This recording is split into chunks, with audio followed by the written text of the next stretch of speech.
Halo, perkenalkan nama saya Relia Afiliani dari Universitas Mercu Buana Yogyakarta dengan nomor mahasiswa 190510501.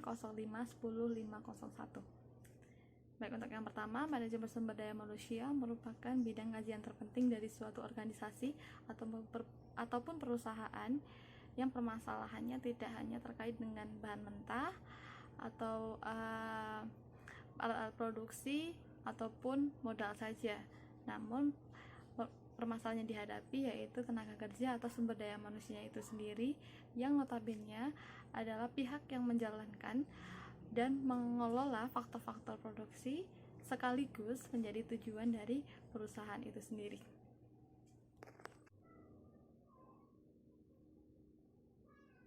Baik, untuk definisi manajemen sumber daya manusia menurut Stoner et al. Di tahun 1996, manajemen umumnya didefinisikan dalam 4 fungsi spesifik dari manajemen, yaitu merencanakan, mengorganisasikan, memimpin, dan mengendalikan. Dengan kata lain, kita dapat mengatakan bahwa manajemen merupakan proses membuat perencanaan, mengorganisasikan, memimpin, dan mengendalikan berbagai usaha dan semua sumber daya manusia, termasuk sumber daya manusia, untuk mencapai sasaran dan tujuan organisasi. Baik, masuk ke poin 2, yaitu prinsip-prinsip manajemen sumber daya manusia. Di sini ada 3 prinsip manajemen sumber daya manusia. Yang pertama yaitu pengelolaan sumber daya manusia berorientasi pada layanan. Biasanya perusahaan akan meningkatkan kepuasan kerja karyawan dalam bentuk pelatihan kerja seperti training ataupun fasilitas pendukung seperti alat komputer, laptop ataupun alat-alat tulis lainnya sebagai pendukung dalam kegiatan produksi. Lalu yang kedua yaitu pengelolaan sumber daya manusia dengan memberikan kesempatan karyawan untuk aktif.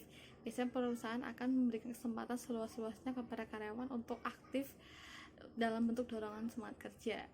Lalu untuk yang nomor 3, pengelolaan sumber daya manusia mengembangkan jiwa entrepreneur kepada karyawan, meningkatkan kreativitas, keahlian, dan keterampilan serta keberanian dalam mengambil resiko.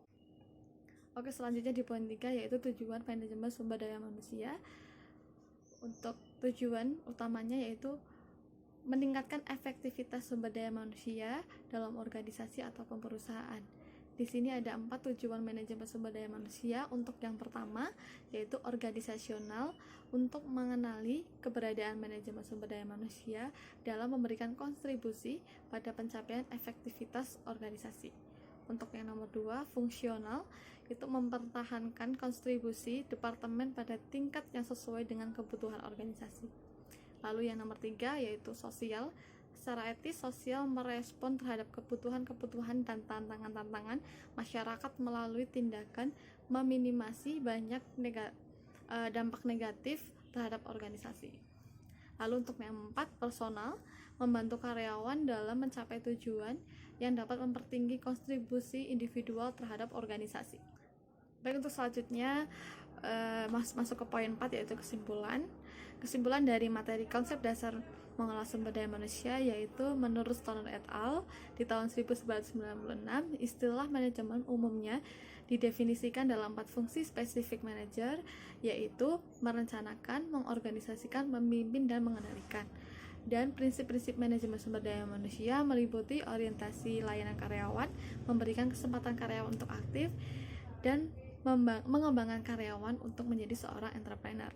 Dan tujuan-tujuan dari manajemen sumber daya manusia itu sendiri yaitu meningkatkan efektivitas sumber daya manusia dalam organisasi atau perusahaan, baik itu organisasional, fungsional, sosial, dan personal. Mungkin cukup sekian dari materi yang bisa saya sampaikan terkait dengan konsep dasar mengelola sumber daya manusia. Saya mengucapkan mohon maaf sebesar-besarnya jika ada salah-salah kata, dan saya mengucapkan terima kasih kepada semua yang sudah menyempatkan waktu untuk menonton video ini. Saya mengucapkan terima kasih banyak dan sampai jumpa.